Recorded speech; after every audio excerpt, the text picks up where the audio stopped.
Kristi and Tanqueray on the Rocks, the Trailblazers Toolkit. On this podcast, we dive into the messy realities of corporate life that nobody talks about over office coffee. Grab your cocktails and join us as we get real about work, life, and everything in between. Cheers. Welcome to a special episode of Kristi and Tanqueray on the Rocks. Today, we are joined by the remarkable Sara Goscha, founder and president of Carroll Management Consulting.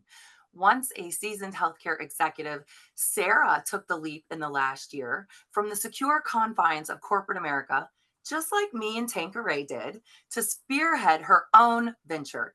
In today's conversation, Sara will unveil how she tackled the scarcity mindset, strategically strengthened her own network, and built genuine relationships amidst struggles and challenges, including an enlightening story about navigating unsupportive connections, which I think all of us have experienced from one time or another. We're also going to explore the power of memoir writing. Sara shares her compelling journey through the pages of her memoir, from embracing her story as a victim to celebrating her life as a thriver, and how this process has shattered mental health stigmas among successful professionals. So join us as we weave Sara's personal experiences with professional milestones, including insights from her involvement in Chief and the pivotal lessons she recently learned at Harvard, y'all. So pour yourself a glass of Tanqueray on the Rocks, settle in, and get ready for an episode that's inspiring as enlightening. Hello, everybody, and welcome.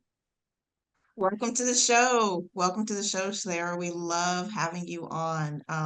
So let's not waste any time. Let's just jump right in. Cheers, ladies. Thanks. Yeah. Cheers, Yeah. ladies. Thanks for having me. I'm so excited. Yes. Thank you for coming on. We appreciate you spending some time with us. So wanted to dive into your personal journey. Tell us a little bit more about your transition from corporate life to entrepreneurship. Tell us how you got there, what happened, like all the things. Yeah, thanks for asking. I think there was a pivotal moment this year. So I'm very open with this. My beloved father, who had lived with us for 2 years with unfortunately terminal cancer, passed away in February. And at the end of his life, when you witness such a profound moment, you start to look at your own life and kind of figure out what your priorities are. And one day I kind of woke up and thought, this 80 hours a week working for somebody else, making a lot of money for them is not really filling my bucket. I am not loving my life like this, and it is going to be short. We are not getting out. And so I started playing with the idea. I've been in consulting before, that I would sort of take the leap, be my own boss, set kind of my own priorities. What do I want to work on? And taking healthcare to the next century so that my nieces and nephews and their children will have the best healthcare. And so in thinking about that, I started asking people about entrepreneurship. I started researching it. How do I set up an LLC? What's an S corp? How do you do this in my state? What state should I file in? Doing all that research while I was still in corporate America. But to tell you the truth, leadership was changing, which it does in corporate America. It's always evolving. Always changing. And I really had a solid, steady team, one of the best teams I've ever worked with. And I really started to see sort of the new direction they were going to be taking things. And I didn't feel great about it. It didn't kind of spark what I thought, you know, patients needed, our members needed, people that were poor, right? I work in Medicaid and Medicare, government healthcare. I've worked in state government. So for 20 years, I've dedicated my life to people that are poor and the elders. And if I don't see that we're doing what I think we need to do, I'm going to dash right out of there, right? And so one Friday, I was sitting on the floor in my office, and my husband of 21 years walked in and saw me on the floor and said, we're done. Okay, we're gonna do this on Monday. And so I was shocked, right? Because this is a steady job and all the money and things. And he was like, no, we can get rid of all that. We're simple people. We're from the Midwest. We don't need any show and jazzy stuff, right? And so we're ready. And so on Monday, and this is a great story, I called my financial advisor. He was the last one I talked to before I put my notice in. I said, Yeah, "Are that's you a good call sure?" to make. Yeah, Yeah, I just want to step in here. Hold on. yeah. I'm a former wealth advisor. You may or may not know this, right? Uh-huh. Licensed, the whole nine yards. Former wealth advisor. Thank you for calling, at least. I would just like to say that. Yeah. Yeah.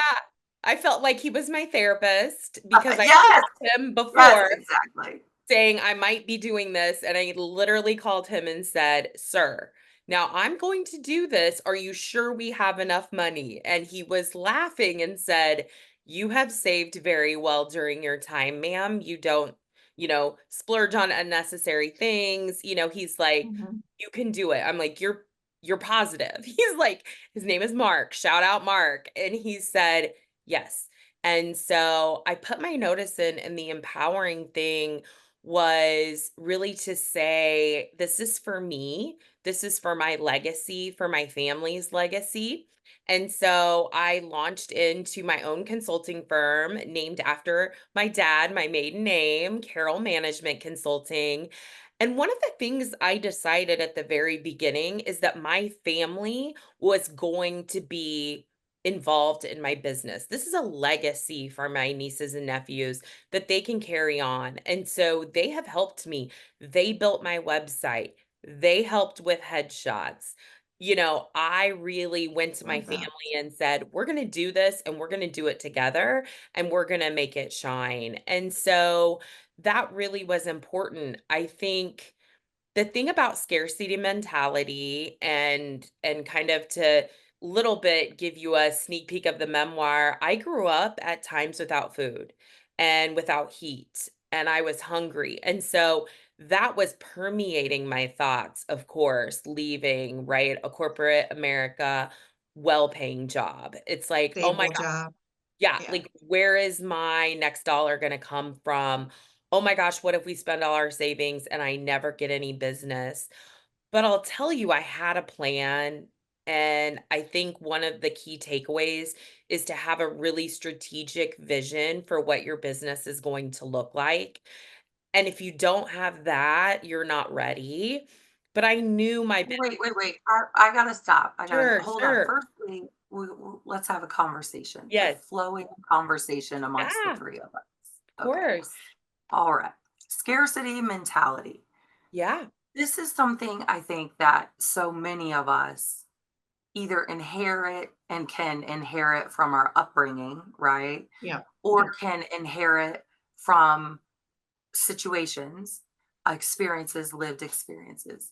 So you're saying, I lived a very scarce and frankly, it wasn't even there, poverty life at times. You and I have talked Yeah. about this. Yes. Same for me, right? I grew up in the Midwest as well. Now, I never went without heat and I never went hungry. So I cannot relate to you on that level. But I also had very much a scarcity mindset. And so we had two very different childhood experiences. Mine, I would say, more modest, yours different, and Tank will chime in here in a moment, but also very scarcity mindset because my parents had had that experience and Yeah. my grandparents were immigrants who Mhm. very much had that experience that you're Mhm. describing. And so, Tank, what about you? Yeah, I think for me, my dad, military background, we never went without anything. And in fact, we were spoiled kids for the military, right? He was Mhm. an enlisted officer, and that's very different than being an officer. Yes. But we never went without. We had our housing covered, our medical, all the things. But my parents grew up in the 50s and 60s, right on these same streets that are behind me, and they were active members of groups that sat in and fought for civil rights. And so there was a lot of scarcity mentality in that time period that you needed to save. You needed to save yourself. You couldn't trust banks. You couldn't trust healthcare. Like there's a lot of that. And we had an episode recently about unlearning. So there's a lot that I'm still unlearning about the scarcity mindset that was passed on from my parents. So yeah, it comes in different ways and forms. And I was actually in prep for this episode, I was thinking like, what is scarcity mindset? In general, it's like just ways of thinking that focuses on something that you don't have enough of, right? So in my instance, it wasn't safety and security and freedom and rights, and it creates some habits. For you, Sarah, it's, basics, right? If you think about that Maslow's hierarchy of needs, like you weren't getting the basics, food, shelter.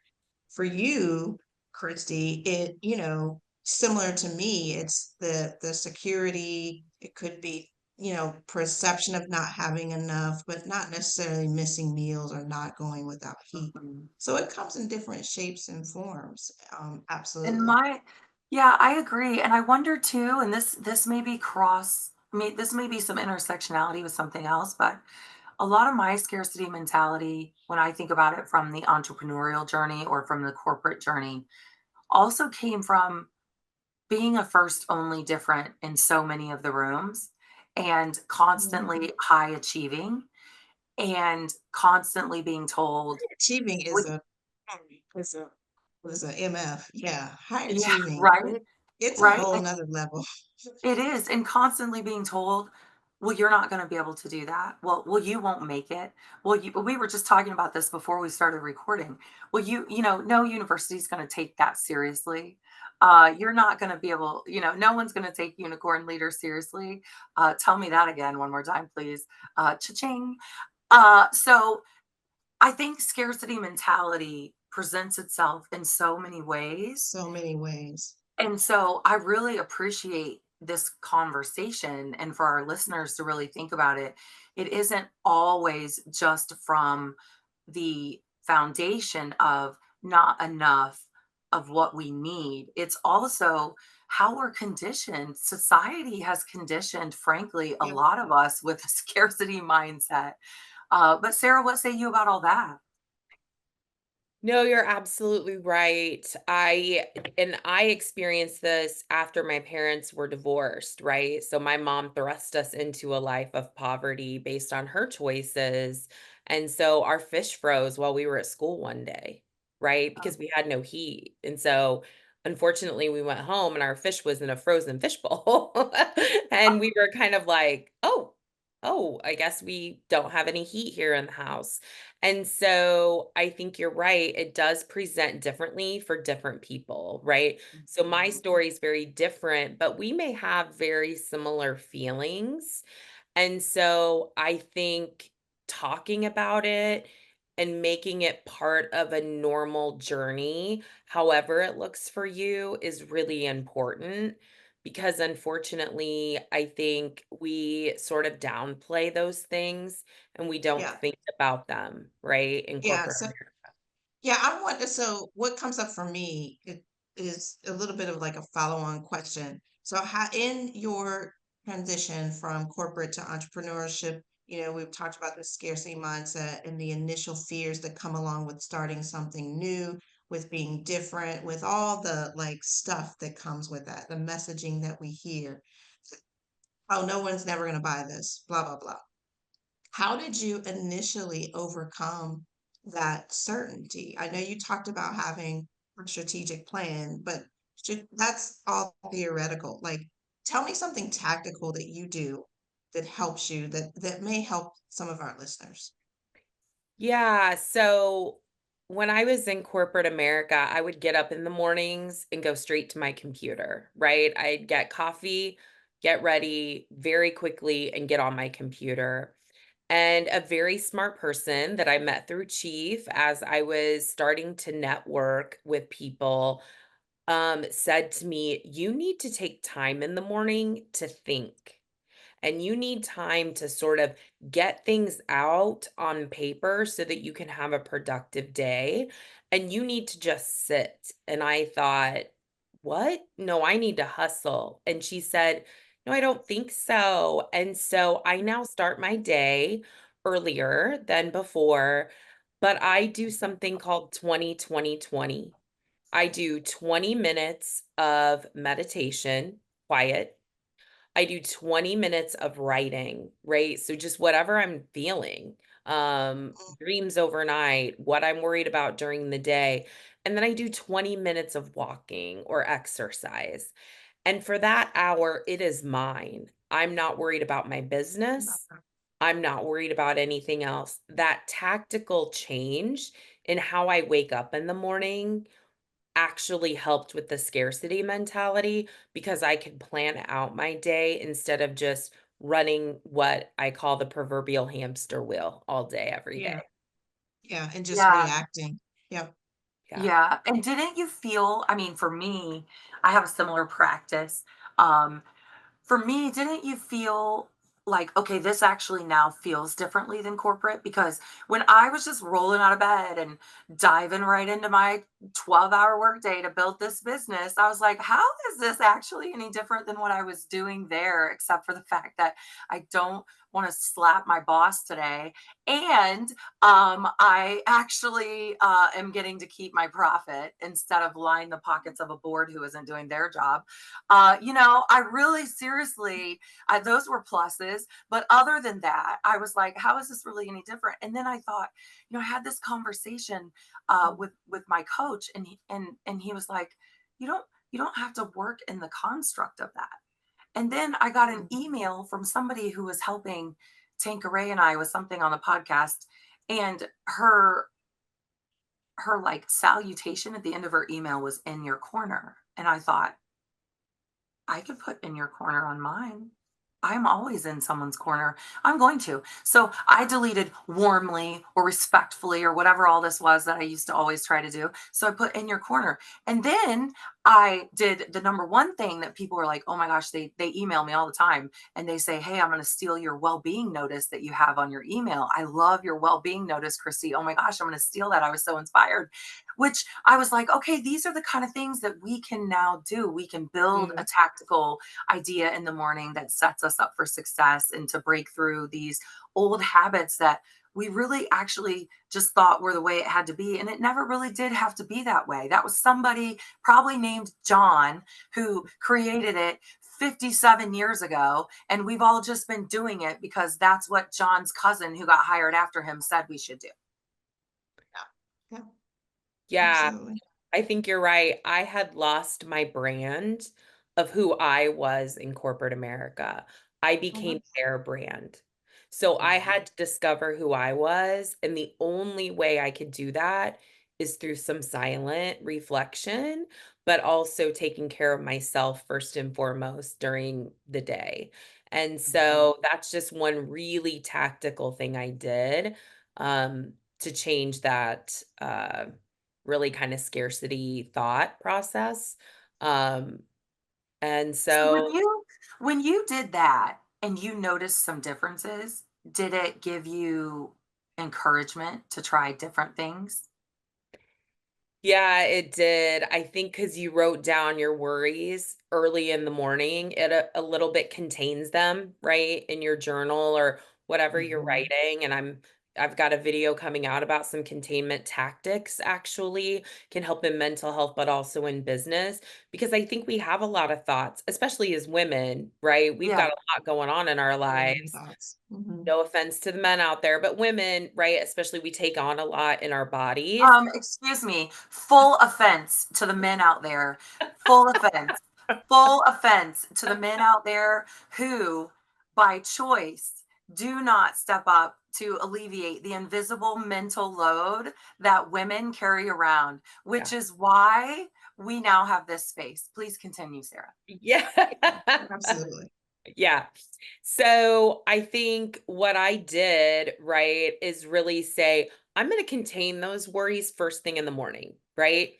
So that I can open up my brain and begin to think about new ideas and new things I want to do and where I need to pivot or I want to pivot for my business. and then setting down how much I'm actually going to work. I also found coming into my office every day, which you see is fun and decorated, sometimes isn't okay for me. I need to go out to coffee shops. I need to be working in spaces where there's joyful people. And so, just side note, I like to go to this coffee shop where people that are older, who I'm working very hard for in the Medicare space, they play cards during the day. And the men come in the morning and play cards. Women come at 1 o'clock, they play cards. And I've worked there all day and listened to their stories and how they interact. And it gives me inspiration to say, I want to work for them and I'm going Do to you work want really to hard for them. you want to work really hard for them? Do you want to name drop the Midwest coffee shop? I do. It's Harbor Coffee Shop here in Lincoln, Nebraska. Shout out Yes. Harbor Coffee, so great. So if you're Mhm. ever here, go to this quaint coffee shop and listen to people talk about their days. It's Yeah. amazing what you'll learn just by sitting and being present with them. Yeah. I love that. I love that idea of, changing your space to kind of change the mindset. I think I've seen and also read some of that in a powerful book. It's called The Power of Positive Thinking by Norman Vincent Peale. Yes. Yep, very good book, and those are some of the tactics that he has listed in there. I do the same thing, change up the environment. I actually went to a cat cafe. Yes. Those are Yeah. amazing. It was very like, I wouldn't say I got a lot of work done because, they pounce on you and all that, but I felt like the endorphins, I felt excited. I felt just a sense of, maybe being in nature a little bit. It was very, very relaxing. So yeah, that is was something that I have kind of pulled to my routine as well. It's not just showing up at the office every day, but also going out and experiencing my work in different places. And then I came away from the cafe with just more creativity. Yes, and honestly, I don't do my 20 at home. I actually go to a park. It's a little bit of a prairie, kind of you see the prairie. I'm from, I grew up on the prairie and so I love that. It's a park that has buffalo. It has, Like real ones or metal Oh, real ones? yeah. ones, real Oh, buffalo, and I go out there and they're my friends and I take video of them and take pictures of them and I send it to my friends. There's a little pond and there's ducks and geese and the sun is rising and you're in nature and so there isn't anything to worry about. Like you said, it's a little made up what we've done with work. Compare it to just being in nature and listening, right? So I don't wear any headphones. I don't listen to anything. I really just tune into where I'm at. And it really has made a huge difference in my mentality moving into my business. So it's paid off. Awesome. I Awesome. love Love that. that. So when you're oh, I'm sorry, Tank, go ahead. No, no, no, no, no, jump in, jump in. Okay. So when you're like roaming with the buffaloes and listening to their hooves and all the nature things, I can't help but wonder, do your memoir thoughts that, you're working on a memoir or you're kind of starting this journey, is this really kind of when you start feeling saturated with thoughts of what you want to tease out from a memoir perspective? Like, what does this look like for you? And can you talk to us a little bit about the journey, the very personal journey of trying to write a memoir? Yeah, of course. It has been a dream of mine for quite some time to write down my story. I think it's a highly impactful story. I grew up and I'll give you a teaser, because I'm very open about it. I was severely abused by my mother, which is very uncommon, right? And there's some variations in a lot of mother-daughter relationships, but unfortunately, this was a severe physical and emotional abuse that I suffered. And I want to get that story out there so that other people understand it. I think in the Midwest we hide, right? It's kind of like nothing's going on here, right? We go to church and we think, we'll pray for that person and they'll get better. And so while I'm in That's a Southern thing too. Like Southerners do Yeah. that too. But yeah, yeah, we'll it's we'll like pray nothing to for you. see here, right? Nothing to Like we're see gonna go here. to church and we'll pray for them, but like we're not gonna intervene, right? And so there's a lot of women I think out there like me, whether it's their, a family member, parents, and I don't want them to feel alone anymore. I'm really big on that. I have felt alone for years. And the more I talk about it and put my story out there, the more people come to me and say, "Oh, well, let me tell you what I endured." And it is so inspiring to me. So while I'm in nature, I can really start pulling out those memories that I want to share. I can't share my entire life story in this memoir. And I went to a writing class. Somebody at Chief hosted it, and Mhm. other women were writing their books, and they were able to read pieces that will be in the book. There's also a writer's critique group through Chief that has read. I'm on my third opening now that I really settled on. Love it. But story arcing and kind of that stuff that I wasn't a writer by nature.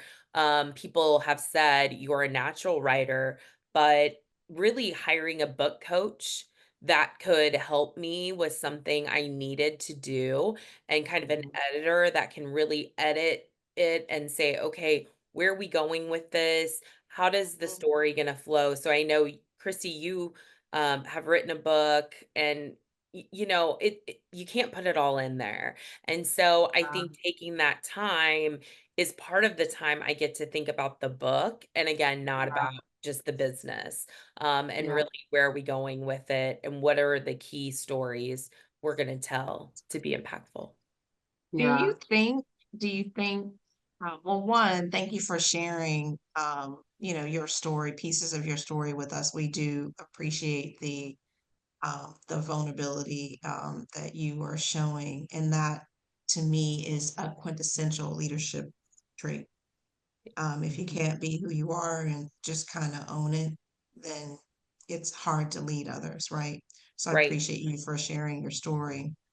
But I wanted to ask a follow-up question. Do you think there is or will be a connection between, archiving and writing about your story and how you then will facilitate or partner with in business deals? Do you think there might be a connection? I can see some myself, but There's I wanted to, yeah. There's absolutely a connection between that, because I am very passionate about helping others. Obviously, I'm a very helping person.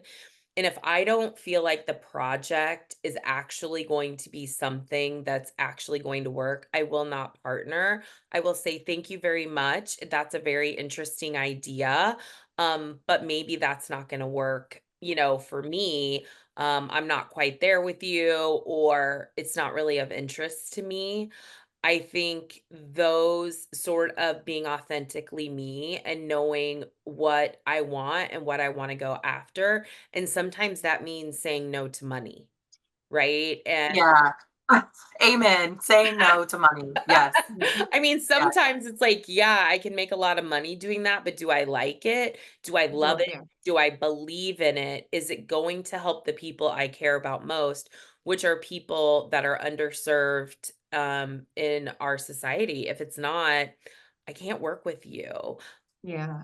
Do I you have a feel that in some regard you were underserved in your journey? And is that what is the tether to your passion for serving in that healthcare space? Yes, I think so. I was able to go to the doctor and things like that. I was able to obtain healthcare, but I would say it was more difficult in the sense that I wasn't able to tell what was going on. It was a really big secret. And unfortunately, my mother threatened to kill my father if we ever told anyone what she was doing. So we were holding his life in our hands. And unfortunately, even in healthcare and people that were observing us couldn't tell that there was something going on. And so I hope my memoir brings me to places where we can educate teachers and others about seeing signs. One time I had a social worker come and visit with me um, Mm, at school. And of course, I lied because she was going to kill my dad. And so, absolutely not. And so, being able to train people like me, a social worker by trade, to really understand the signs and kind of what mhm, they're seeing, and then understanding that just because somebody doesn't overtly say something is happening, how to recognize what is going on. I think there were a lot of signs that I can point to. Unfortunately, right, no one spoke up. And that was, hard for quite some time. So I would I say wanna yes. Yeah, I wanna ask a question about, the memoir writing piece because, I have a book coach as well, and I'm kind of moving in the memoir writing category, and one of the pieces of advice I had gotten was, "Do not attempt to write a memoir until you can write more compassionately about those that hurt you than you can even about yourself."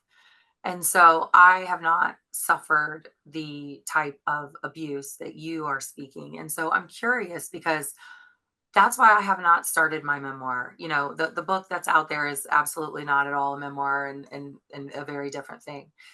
But I have not started the pieces of the memoir because I'm just now a year out of corporate. It'll be a year in a few days, getting to the place to where I can start to write compassionately about those who harmed and hurt my career and frankly my heart. So I'm curious, when you've suffered and mhm. endured abuse in the way that you have, how do you navigate that? Yeah, so I haven't had contact with my mom since I was 23 years old. So, I'm in Mhm. my 40s now. Aging is a privilege, just so everybody knows. So I have no problem. Speaking of my age, Yes. you Same, know, girl. Same. Shout it say from the it, rooftops. say it out, right? But I think that's been the journey, right? Is I was really in victim mentality until I was about 30 years old. And then I Mhm. had to decide, am I going to continue to be her victim, or am I going to move forward? And there were some big events I had to call it to question, and those will be in the book. And so really I then became a survivor, right? And I was like, you can live in survivor mode forever and it's a good life. I wanted more. I don't know, overachiever, who knows? But I decided I still was just like, feeling that like, oh my gosh, survivor and the PTSD and the Mhm. complex traumatic disorder I was experiencing. I really decided when I turned 40, I want more than this and I'll put in the work. And so every time I've entered some kind of therapeutic relationship, it is work. It is Mhm. hard. It is Yes. not easy. I don't just go and talk to somebody. I have to take all the tactics and use them. And now I'm in Thriver and I can actually write it, right? Because this book isn't about her. This book is about me, right? And what I've went through to help others. What it does to her or doesn't do to her isn't really my thing. This is my story, right? Mhm. And whatever she was going through, and I think the book coach really teased this out with me. I wanted to give excuses. I wanted to write things to make her look better. And it's like, why? Why? Why are you feeling that? And it's like, because I don't want people to think badly, right? Even though I haven't had a relationship with this person, it's like, yeah, but this is your story. This is about Mhm. you. I don't think you give excuses. You talk about what happened and what your viewpoint was. And so I think it's hard to do that, right? As women, we give excuses to people for their bad behavior. And so, All the Yeah, time. all the time. Mhm. And and when you don't, by the way, Tank and I have experienced this. When yeah, you stop giving people excuses for their bad behavior, all of a sudden you become the problem. You're the problem. When a system is literally designed, HR departments, I'm talking to y'all, to allow bad behavior and protect a company and employees from bad behavior a lot of the time. Not all the time, but a lot of the time, Yeah. right? We do Yeah. as women. We give excuses. And also for people who are wired in a way, and most leaders and most, well, all unicorn leaders are wired to assume positive intent. We Mhm. want to assume positive intent. We come to a conversation, even a troublesome one, with the hope for a good outcome, with positive intent for a good outcome. And it screws us sometimes. And we still, the next time, go to the conversation with Yeah. the hope for a positive outcome. And why do we continue to put ourselves in this situation is the question. Yeah, I think we're wired that way. I think that's how we're trained early on, by society, uh, by the company I was at. That was a norm. You had to think that way, and if you didn't, right, then it was part of your performance eval, right? You Mhm. have to think this way, and I began to really see it after leaving, right? I'm like, "Oh, they were trying to control my behavior through kind of these sayings and this, they call it culture, but is it culture or is it assimilation, right? You really want me to act a certain way. And, again, when thinking about it, I had told someone I was meeting with, well, I get it. They have to have control. It's like, no, no, no.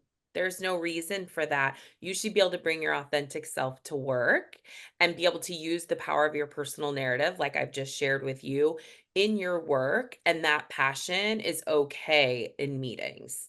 And to be speaking passionately is okay. So I often speak, and I'll give a little bit of an interesting story. And I think you guys will probably have similar. There was a male, right, that would be in a lot of meetings with me, and then they would have these off meetings without me, right? I wouldn't be invited to the second part, and then they would say, "Oh, she's a bit much," or "Oh, we just cannot process with her here." And what he used to say, because you got to find people that will speak for you when you are not in the room. That is something you Exactly. want Yeah. to find. And he would always say, "But she's not wrong. You may not Yeah. like the delivery for your own ego, for your own whatever, fill in the Yeah. blank, but she's not wrong. And so why are Yeah. we counting it because you don't like the delivery? That's a you thing, not a her thing." Not a her. Yeah. Yeah. And Absolutely. so people would be surprised that him and I had that kind of relationship. And he was a white male. And so I think coming from him, he'd say, this is what I say, right? When you're not in the room, I say, she's not wrong. Mhm. And so I don't know, Yeah. do you guys have Yeah, similar for sure. I've experiences? had plenty of those. I've had plenty of those throughout my career, and I'm so grateful because I know for a fact I would not have made it to the pinnacle of where I ever tried to go had it not been the case. And some have shared, here's how, but usually the same thing. Listen, y'all may not like her delivery, and P.S. You didn't like it because it challenged your ego. You didn't not like it. She wasn't profane. She didn't say one bad word, never did in a corporate setting, hardly. Well, that's not true. I did twice, and I did get in trouble for it once. So let me be honest, I did 2 times use profanity. However, 98% of the time I did not.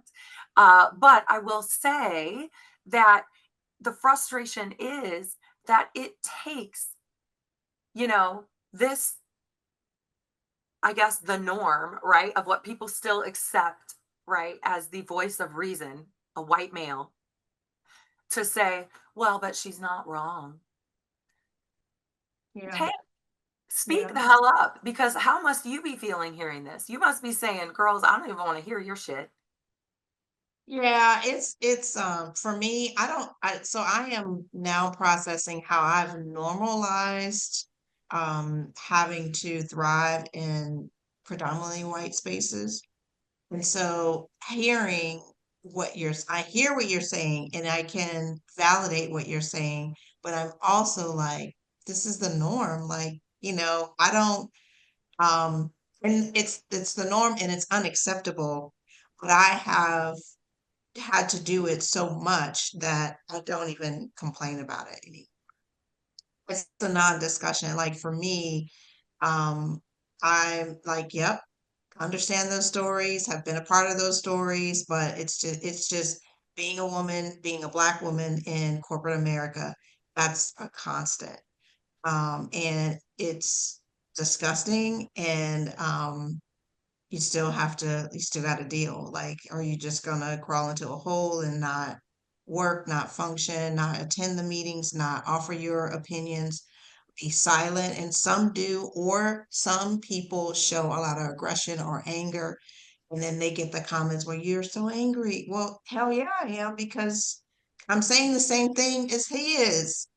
But because I'm not delivering it in the way, or I'm not assimilating in the way in which you want me to, or I didn't come with my hair the way you wanted me to, or the style of dress, or, pick the thing, then you're not going to hear from me.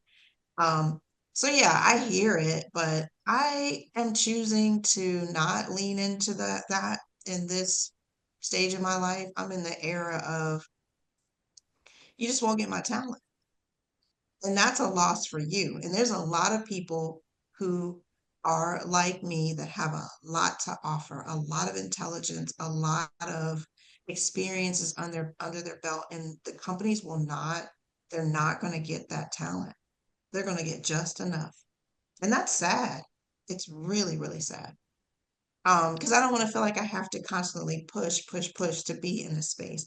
I'm going to create a space where I can just exist, and be with folks who also assimilate spaces where I can just exist and not have to send messages through someone else in order for my voice to be heard. Because I've also had to do that too.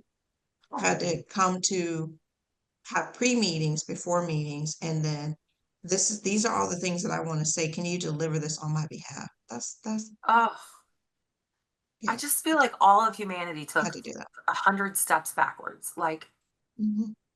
ugh. Yeah. So, yeah, it's I feel like there are good leaders out there that are trying to create cultures where it embraces inclusivity and really wants people to bring their whole selves to work. There are organizations out there like that. And Yeah, hopefully, but can I just say that we have asked our listeners, and we've got lots, to please send us names of unicorn organizations that are getting this right. And we have yeah, yet to have a single, all the feedback we've received, we have yet to have a single listener submit a name of a unicorn organization. So I challenge it. I don't think there are lots of places. I'm calling that out too. I do not think that there are lots of places. The data tells us there are not lots of places. And I could get on a soapbox, but I'm not going to. But let me talk about something that is exciting. Sara, you recently were at Harvard. I yeah. would love to hear about that. Yes, tell us more about that story. Gosh, yes. Thank you so much. How did this happen to me is literally what I was thinking, right? So someone said, would you come talk at Harvard Business School? And I was like, "M- me? Like, I mean, I grew up in the middle of what? I don't have an Ivy League education. Why me? I'm like, oh, that's out of my league. And they're like, no, you're smart, intelligent, articulate, um, and we want you there. And I was shocked, y'all. Seriously, when I booked my ticket, I was flying through New York City. I mean, New York City, holy crud, I've only been there one time, right? And so I was like, this is so cool. And I love Boston. Boston is just the most beautiful city. I'd been there before. And so I just was like, you know what? Okay, okay, I will do this. And so I went to a store and bought a new blazer because I was like, I need to look the part. I am who I am, right? And I'm gonna get something loud and proud, and I'm gonna go into Harvard, and they're just gonna know who I am. And so I did. I went in front of the Harvard Business School sign, taking pictures. I was like, Listen, wait, I saw that on LinkedIn, and the first thing I did is send her an email. And I'm like, girl, you are doing things. I am oh, so proud for you. oh, and the leaves Sarah, were falling, and it was tell, beautiful. tell us why you were there. So you got an invitation to speak at Harvard. Yeah. Why? Like, give us So a little bit of backdrop. yeah, no, absolutely. Part of it was there were second year MBA students, and they have an innovation center there where there are entrepreneurs in residence, and then their second year MBA students who were actual founders of healthcare companies. So they've Mhm. already raised money, right, from venture capital, and now they're trying to figure out how to get it on the market, right? How do we go to managed care companies, providers? How do we get this out in the world that we think is going to change healthcare? And they really needed help thinking through that. And they wanted to hear, right, some really, I think what people said is give the difficult feedback and tell them, Mhm. yeah, you're not ready, right? You need to go do this research or a little bit more on this. And, where's the financials and show me this. And so it was great. We had a panel discussion, also did some presenting, listened to some pitches, and then 60 people applied to go to dinner with us. 60 Yes. people, and Wow. only 5 got to go, and they got to sit around with us, right, for a very lovely 2-hour dinner where they could talk to us more in depth about their ideas and really get really granular on what that would look like. And it was a fabulous experience because I got to see what the next generation is bringing to the table. They are What smart. are Yeah, they I was bringing? gonna ask. Yeah, go Yeah, I was ahead, gonna Tank. ask. Like, so innovation is my thing. I love it. And it doesn't matter what industry, industry agnostic. I love just the idea of bringing new concepts to market. So, any early insights into what's happening in that healthcare space in the future, and how does that shift your business model as a healthcare consultant? Yeah, absolutely. So a lot of it is how to make digital work for patients. How do you get to be in your home and get the healthcare you need, right?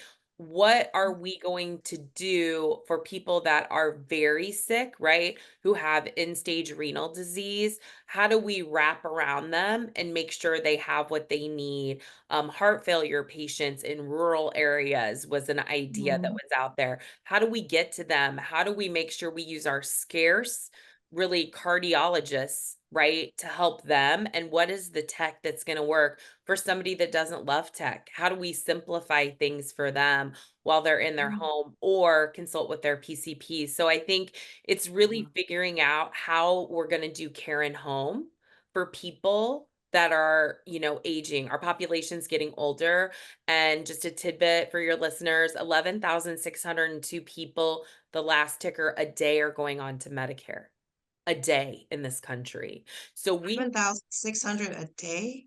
a day they're Okay. aging in. And so we've got to Mhm. figure out how we can help them live in home longer and not build big brick and mortar of, Infrastructure. nursing facilities and structures and high end costs. And so to really facilitate care in home, there's got to be a digital footprint, right? There's got to be ways that we can do that. And as people are aging into Medicare, they're a little more, they like their Tech right? They savvy. like their Yep. texting. They're into those things, the people coming in. And so for the next 5 years, that is the trend. It actually goes up. It then levels off, right, for the next generation. So we're really working on that. And as a consultant, what that means is I have shifted a little bit into really a lot of the people I'm working with are these startup companies. It's figuring out, is this idea going to go, right? Really making sure venture capital firms are investing in things that will actually make a difference.